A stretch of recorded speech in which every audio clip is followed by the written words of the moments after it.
Hi, and welcome to the Costa Blanca. 27 in the caravan at the moment in the afternoon. Got all the windows and everything open. Yeah, I'll get through it. So, sorry I can't be with you this evening. Being dragged out to a birthday party at a restaurant with lots of good cheap wine and good food, and yeah, I'd rather be with you guys, but it's a cross I have to bear at the moment. So, Affinity. The reason I've been looking at Affinity is that recently it's been bought by a company called Canva, and rather than paying a subscription for it, they've made it free, or at least it's free at the moment. So there'll be links on the group chat as to where you can download Affinity, and also some macros which I will be talking about towards the end of this session. So the first thing is looking at the screen. It's very much like Photoshop if you've used it, and GIMP, which is another free tool. So over on the right, where my mouse is whirling around, you build up layers. So you originally start with your base layer, which will be your probably image, and then you build up layers of changes to that, or transformations. But the first thing we need to do is get an image, and there's the ability to stack just like most other things. So it's we're always working in pixel, which means it's like the photo world rather than being working on vectors and things. So in File, we can go to New Process, and there's an Astrophotography stack option. So I click that, and the window changes. It's called a persona, this, whatever that means, and we get the option over here is to add files to stack. So you can do more than one session. So if you gathered data off a number of, say, 3 nights, you could, after loading the first set of data, you could then add another set. If you're using monochrome or filters, you can pick out which filter you're using, and then the type of files that you're going to load. So I'm going to load lights, and I'm going to be using Tony's jellyfish data. So it's add files, jellyfish I've found, and there's the lights for it. So if I Control A to select them all and enter, all those files have been loaded into Affinity. So Tony didn't take any flats, but he did take darks. So I'm going to add the darks. So back to jellyfish and darks, and Control A, select them all and enter, and they're all added. Next thing is quite simple. You hit the stack button, and this is going to take a while. I found it a lot slower than Cyril and other stacking software. So I'm going to end it there and come back when it's nicely stacked. So the stacking process is finished now. You can see that we've got 28 frames stacked. So when I click OK, we'll leave this persona and go into the editing area. And sorry, I should have said we need to click apply. Why we'd have to do that, I don't know, but there you go. Now we've left that persona, and you can see over on the right this area we've got the stacked image, and it's done an initial tone stretch. So just to find our way around this, you can see that on each level there's an eye. You can turn the eye off so it will turn off that function. So by doing that we've got an unstretched image. By putting it back on we've got a stretched image, and over here where the mouse is pointing we have an option to click and change the configuration of that level. So if I move the factor to the left, you can see it's stretching less and stretching a bit more, and I can change the gamma like that. Okay, so we need to do a bit more stretching, I think. So what I'm going to do first, just refer to my notes. I'm going to do another tone stretch. So to do that I can either go up to pixel and add a new adjustment layer and do a tone stretch from there, or I can quickly, instead of doing that, I can go to this little icon here which is called adjustments and pick off tone stretch from there. Wherever it is, it's at the bottom. So it's applied that already. It's a bit over, so I'm going to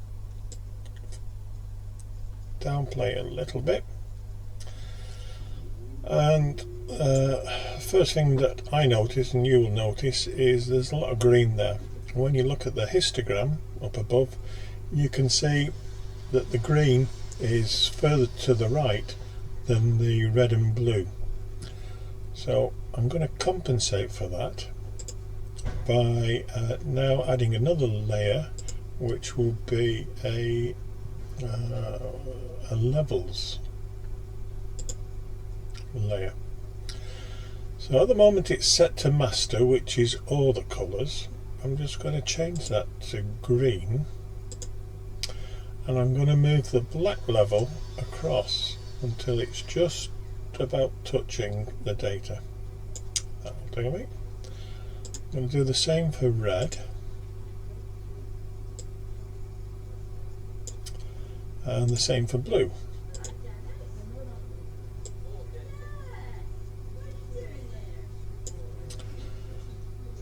So now we're looking a little bit more like you would expect a stretched image to look like.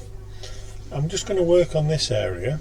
So I'm going to do a quick rotate. So to rotate it I need to go to document, and I think we need to go anti-clockwise. So I just want this area here. I'm going to use the cropping tool. So let's take it down there, come in a little bit, and come in a little bit that way. And when I'm happy I just press return or enter, and now's an opportunity to show you the navigating area, which is here. I can just double click on the image and it will center and enlarge it, or I could use the plus and minus, or I can use the wheel on the mouse to move it up and down, or if I hold the wheel down it will increase the size.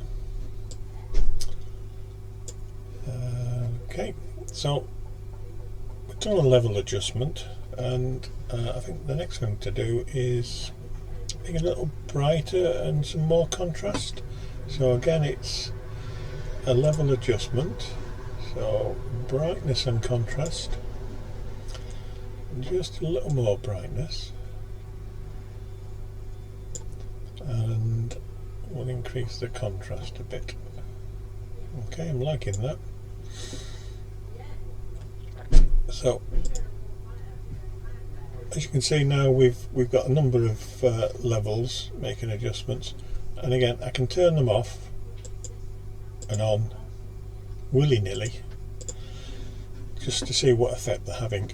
I can go back in and make a slight more adjustment. So this is what the term has been non-destructive, that you can always go back and make slight adjustments to whatever you've done to build up the current image. So the next thing I'm going to do is another adjustment. I'm going to bring up the vibrance, which is mainly the saturation of the colours. So if I just tick that up a bit, I'm getting a nice bit of yellow underneath what would be, I call it the beard, underneath the chin of the jellyfish. So I'm happy with that.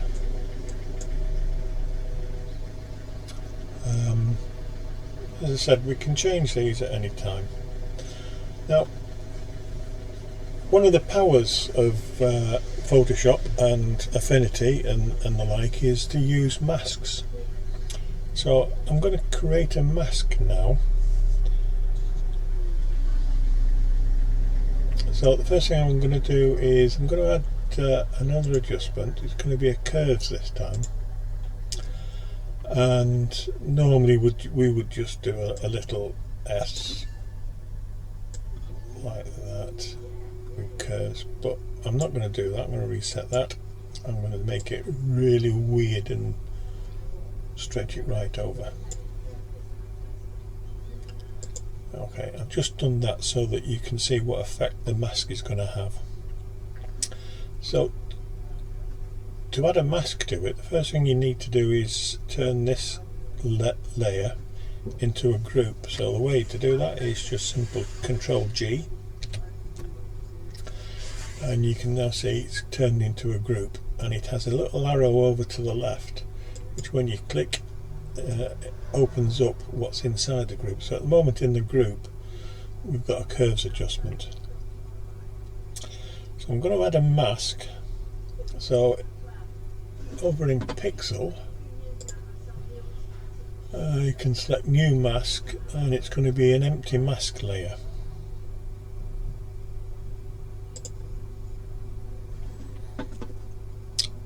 So to use the mask we need to paint in white, and as I paint, if you watch this black area here, you'll see the white paint appear. So I'm just going to make the brush a little bit smaller with the bracket key. I'm just going to paint around here.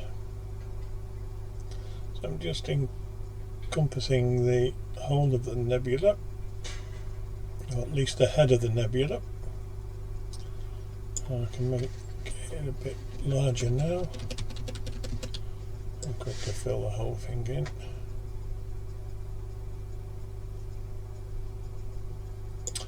Okay, so now we're just applying the curves adjustment to this mask area.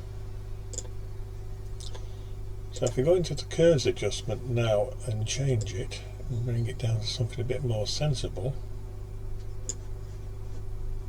come down a bit, and if I reset it to 0 and then just make a slight curves change, very slight, I said,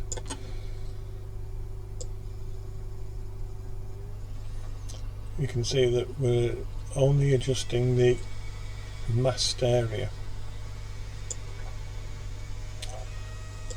If you wanted to do the reverse of that, and that is leave the nebula alone, the head of the nebula, and just work on the background, I can invert this mask. So when I press Control I, if you notice just next to the word mask, it will reverse.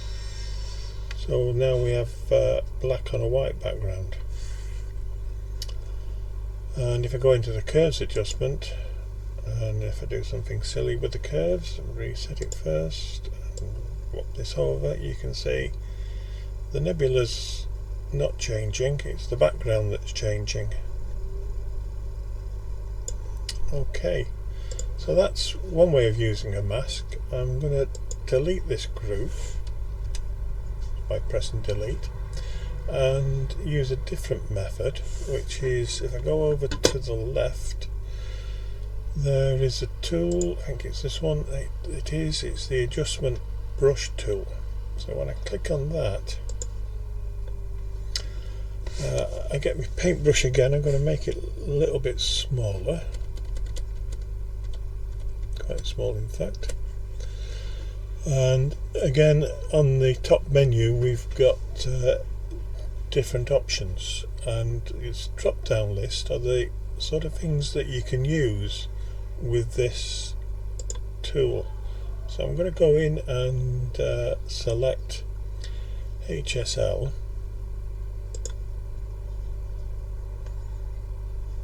and when I click on this star, it's now added a new HSL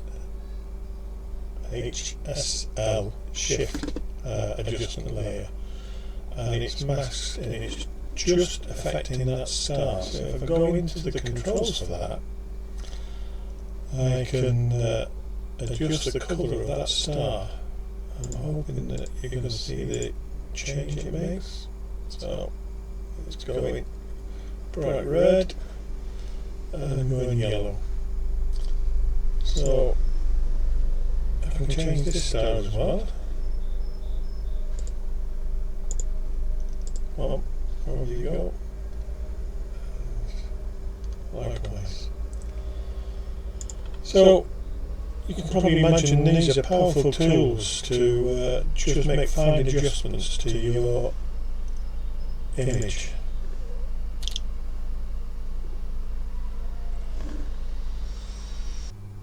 So if I haven't already mentioned it, I do apologise. Some reason the recordings keep getting echoey. I do apologise, I don't know what's causing it.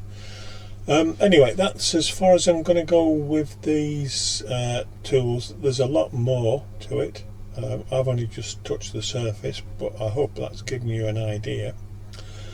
I just now want to show you how to use the macros, the JR macros, which there'll be a link in the chat group to, and there's instructions where you download it as to how to install it. It is a very simple process, and what should happen is when you've installed them, they appear over here on the left.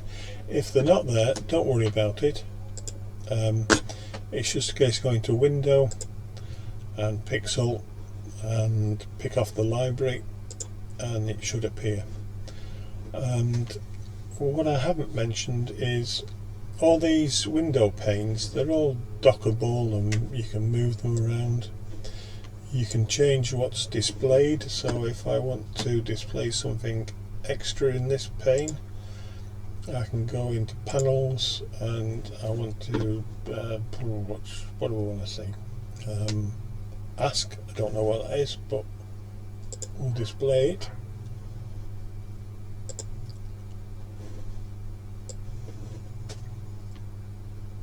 And ask is now an option on that window pane.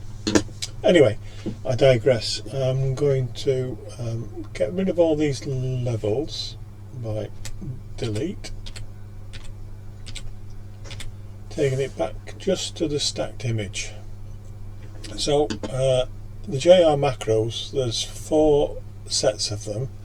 The 16-bit and the 32-bit, they're exactly the same things, except one is using 32-bit data as opposed to 16-bit, and we usually use 32-bit, so it's unlikely that you use the 16-bit, but it's there just in case you need it.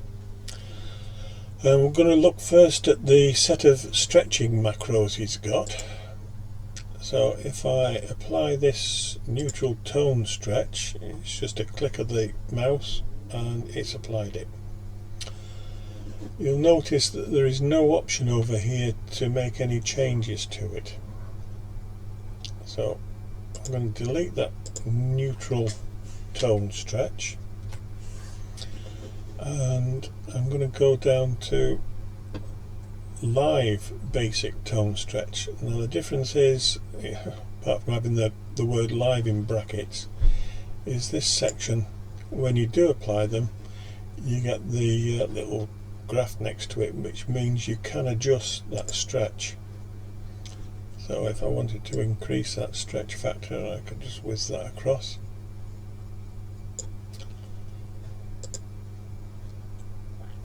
Another thing that you'll notice is with the live ones, rather than keep going back and changing to the different ones, you can quickly do it from inside this box. So at the moment we're looking at the basic stretch, so we could look at the arc sign by just picking it off the list.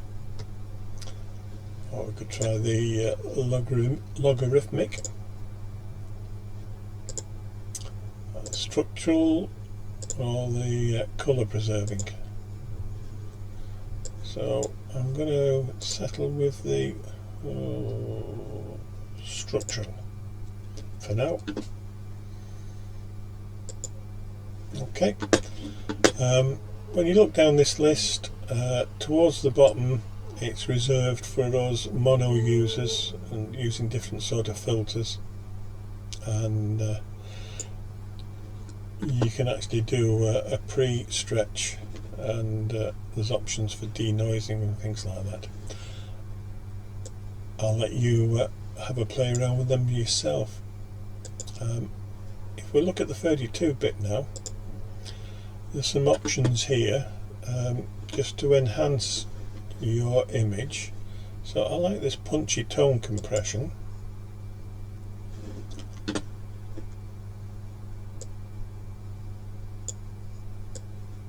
It's doing what it did before and putting too much green on.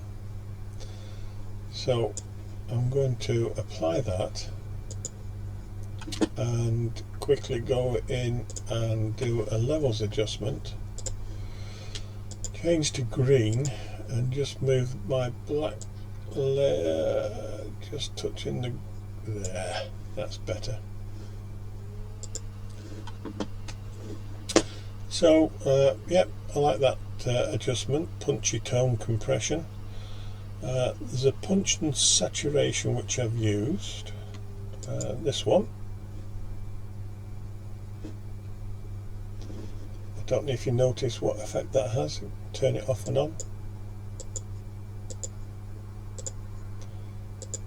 And again, this has got well, it's actually pixel math by the looks of it, and so you could actually, if you wanted, go in and change these figures to see how it works. And the last one I'm going to look at is there's some masked changes, so I'm going to go with the masked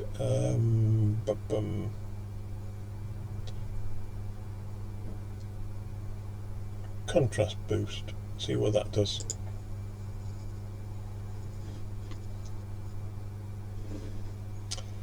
And again, you can see that it's performed some form of masking. And if I go into the parameters, I can probably add a bit more brightness, a bit more contrast. Yep.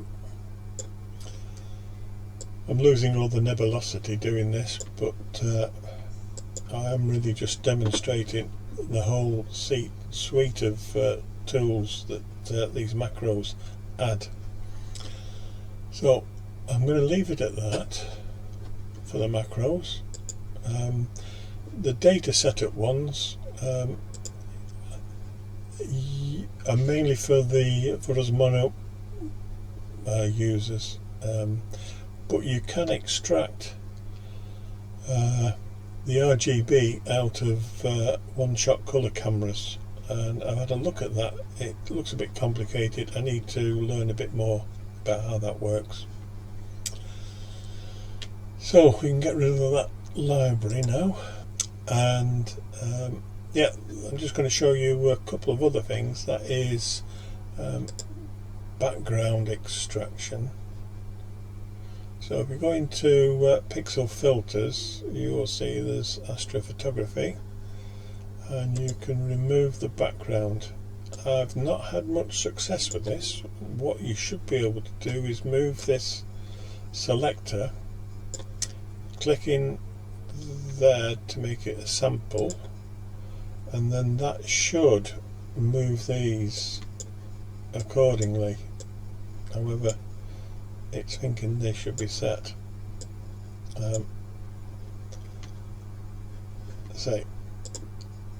I've not had any success in understanding how this works. It doesn't seem to make any changes depending where you move the damn thing. I'm probably doing something wrong.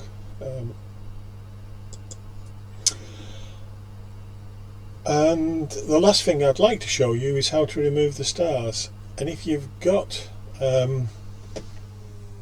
star exterminator and noise exterminator, if you've purchased those for using in PixInsight, you can use them in Affinity as well, and you just load them. I haven't got those, so I can't load them, so I don't know how it works, but you can load them and you can use them as not as macros but as additions to the software. So just to summarize, I really like the way that this non-destructive ability works. I don't like the stacking. I think PixInsight or Cyril does a better job at stacking. Unless you've got Star Exterminator, you can't remove the stars, although there are some macros which sort of have a go at it, but it's not very successful.